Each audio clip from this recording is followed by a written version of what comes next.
Kimki qilgan bo'lsa o'z azobini o'zi tortadi. Bechoraga turar joying jannati bo'lsin. Жуткая история о тройном перезахоронении Каныгуль Сатыбалдиевой уже 2 недели, но страсти не улеглись до сих пор. Умершая придерживалась баптистского вероучения. Из-за этого предать земле тело женщины сначала запретили на мусульманском кладбище. Недовольные местные жители тело выкопали. Власти и милиция бездействовали. Каждый человек имеет право быть погребенным, где бы ни то было, но только не на мусульманском кладбище. Несмотря на то, что муж умерший читает 5-кратный намаз, местные жители были против захоронения ее на мусульманском кладбище. Решение перезахоронения было не мое, так решили люди. После Каныгуль Сатыбалдиеву похоронили на кладбище православном, но и тут среди местных нашлись противники. Хотя, по словам служителей церкви, православие не запрещает погребать людей иных христианских вероучений на своих погостах.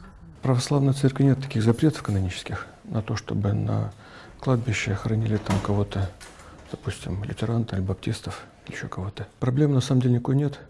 Пусть хоронят на христианском кладбище, как это всегда и было.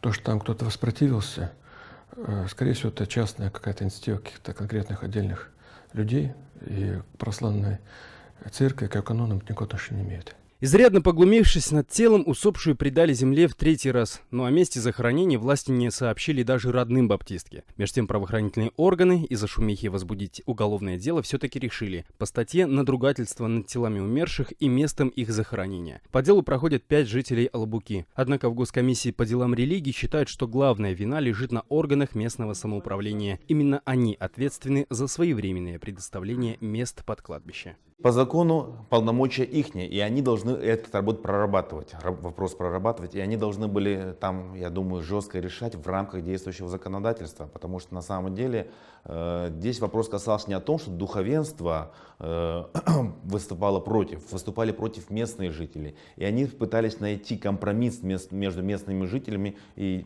получается, так, положение действующего законодательства. Поэтому в данном случае здесь полностью, конечно, должна ответственность лежать на местных органах власти. Эта история на поверку оказалась вершиной айсберга. Баптисты, лютеране и прочие и прежде не могли получить участки для захоронений. Джолдушбек Асаналиев, прихожанин Евангелической христианской церкви, как раз из таких. Когда его мать умерла, место под захоронение получить удалось не сразу. Да, с земельным вот именно проблемы. Вот именно когда, получается, сталкивается с похоронами, с этими, со стороны родственников, со стороны властей, со всех, ну, именно земли не дают. И что вот именно вот перешли в другую веру. Нередко приходилось терпеть нападки в основном со стороны исламских священнослужителей, рассказывает Джолдушбек. Ему они говорили, что он продал свою настоящую веру. Он сказал, что вам не положено хоронить в нашем кладбище, здесь вам вообще не положено.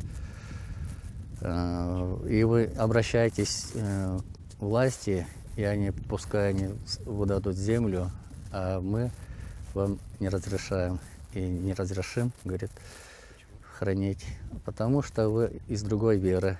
Мужчине удалось выбить клочок земли, но супруга его переживает, ведь в скором времени места и здесь не останется. Ну не знаю, если здесь кончится, да, куда мы еще будем захоронить своих, не знаем, родственников.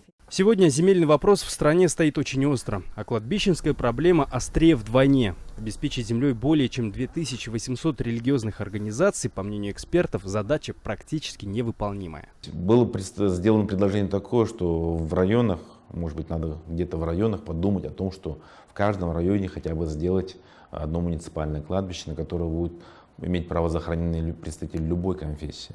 Кыргызстан – государство светское, однако, по мнению религиоведов, принципа светскости в полной его мере в стране еще нет. И очевидно, что инциденты на религиозной почве повторятся и впредь. Шавкат Тургаев, Азат Антымаков. В настоящее время. Кыргызстан.